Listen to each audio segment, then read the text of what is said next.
কক্সবাজারে আগের দিনই চমক দেখিয়েছিল চট্টগ্রাম বিভাগীয় দল। শাহাদাত দীপুর সেঞ্চুরিতে তৃতীয় দিনেই বরিশালকে ৮ উইকেটে হারিয়ে দেয় তারা। দীপু ছাড়াও ওই ম্যাচে ৯৯ রান করেন ইয়াসির আলী রাব্বি, আর ৭৭ রান করেছেন বরিশালের মঈন খান। বোলিংয়েও কম যায়নি চট্টলার দলটি। ২ ইনিংস মিলিয়ে ১০ উইকেট নিয়েছেন চট্টগ্রামের আশরাফুল হাসান, আর বরিশালের তানভীর পেয়েছেন ৪ উইকেট।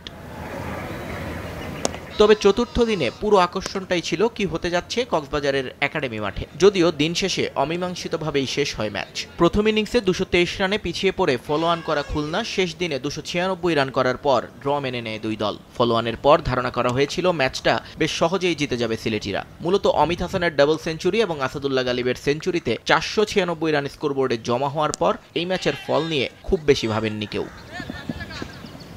তবে খুলনার ব্যাটাররা ছিলেন অবিচল। শেষ দিনে মোহাম্মদ মিঠুনের দারুণ এক শতকে ম্যাচটা বাঁচিয়ে দেয় খুলনা। ১০৮ বলে ১০২ রানে অপরাজিত ছিলেন মিঠুন ছাড়াও এই ইনিংসে 50 করেছেন খুলনার ৩ ব্যাটার বিজয়, ইমরুল এবং সোহান। এই ম্যাচ মাঠে বসে দেখেছেন বিসিবির নির্বাচক আব্দুর রাজ্জাক। কক্সবাজার গ্রাউন্ডের মাঠ এবং উইকেট নিয়ে ইতিবাচক কথা শোনালেন সাবেক এই ক্রিকেটার। পাশাপাশি অমিত আশরাফুলদের পারফরমেন্সের মুগ্ধতাও ঝরল তার কণ্ঠে। আমাদের এখানকার যে উইকেটটা নিয়ে হয়তো আর একটু কাজ করার আছে, আর তাছাড়া এমনি যেরকম হয়েছে এক একটা জায়গায় এক এক রকম উইকেট হবে, এটাই স্বাভাবিক। ওয়েদারের কারণে বিভিন্ন সিস্টেমের কারণে আসলে হয় এগুলো।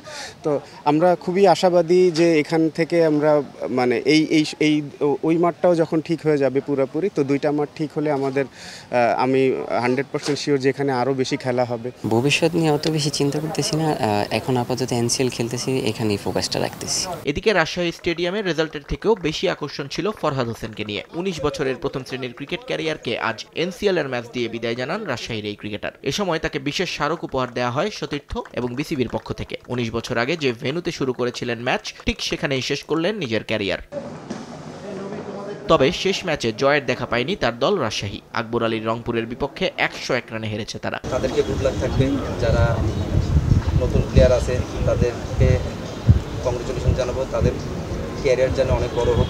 রেজাল্ট আসেনি সিলেট স্টেডিয়ামের ম্যাচেও। ঢাকা বিভাগের বিপক্ষে জয়ের কাছ থেকে ফিরে আসতে হয় ঢাকা মেট্রোকে। আলোক স্বল্পতার কারণে ম্যাচ বন্ধ হয়ে গেলে ড্র মেনে নেয় দুই দল।